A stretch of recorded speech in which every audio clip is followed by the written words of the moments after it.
State Senator Jeremy England just back from a trip to Israel. He was invited there with other leaders by the Israeli Foreign Ministry with the goal of building relationships and seeing firsthand what's happening in that country. Senator England joins us now to share his experience as part of the Mississippi delegation for the 50 States One Israel Summit.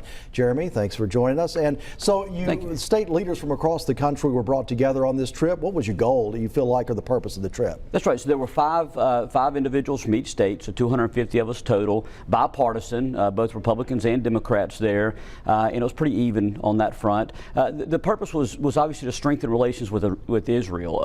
Israel's in a war with terror right now with Hamas in the Gaza Strip, and I think they had this feeling that maybe they're losing the PR front of that war, and they're seeing a lot of things coming out of America that they just aren't.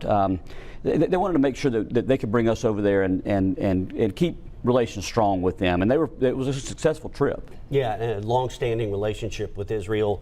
That first video, you posted several videos on Facebook and kind of chronicled the trip.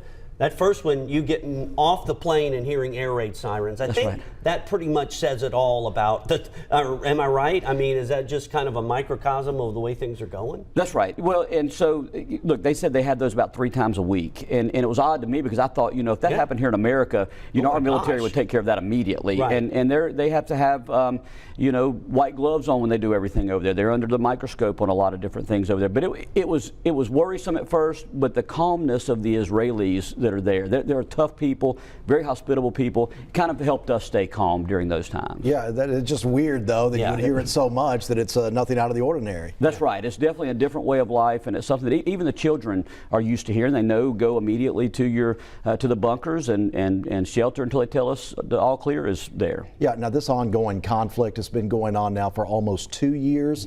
You visited the site where the terrorist attack happened at the concert. What was that like, and what did you learn about sort of insight into what the conflict is all about? Yeah, so that was a very heavy day. October 7th, 2023. It's like their 9/11 over there. That's kind of what I was thinking too. It had that feel, right? That's right. It definitely had that feel. And you mentioned the rockets. The first part of that day, they shot rockets. So these people went into their safe rooms. They went into their bunkers, and they were still in there. And next thing you know, there's a big pile of terrorists that came across the border, and they're throwing grenades in on these families into their safe rooms. And we visited a home that had been attacked. And for me, it was very personal because the family looked just like mine. It was a man and his wife, a 15-year-old son and his younger daughter, and the 15-year-old son and the mother passed.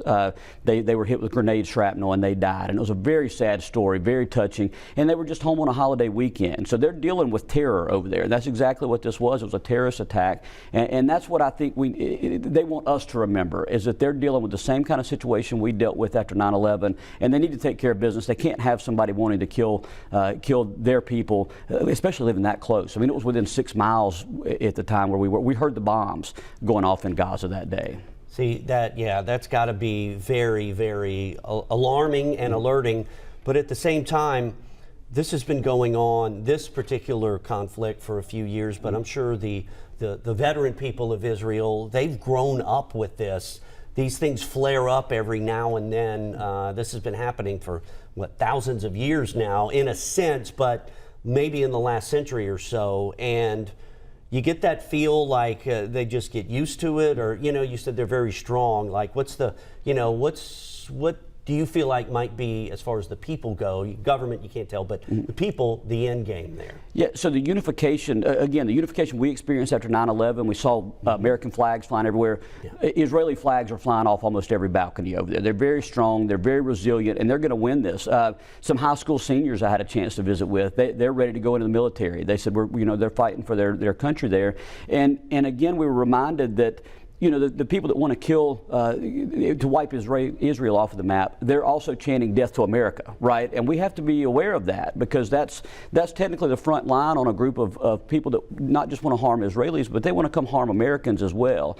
And it was important for us to remind them, listen, we're partners, we're going to maintain this partnership, and we want to see them survive and thrive, because it's important to us that they do that. Right, and that's to maintain stability in the region. Absolutely. And so, but there is the other part of the story, and that's the humanitarian efforts taking part in Palestine. There are several countries that came out just this week in support of an independent Palestinian state. So what did you see there as far as the progress being made in the help of those innocent civilians in Palestine? Yeah, so I think the impression I got is the best thing for the Palestinians in that area would be for Hamas to be defeated and to get out of there, because they're the ones that are causing the trouble, and they're the ones using the human shields over there with these people. When we were on our tours, our bus driver was Palestinian, our tour leader was Israeli, a Jewish Israeli man, and they got along perfectly. They treated each other like family members, and we heard these stories that you just don't hear in the media, and especially not on TikTok and those reels that everybody seems to be gathering and getting their information from.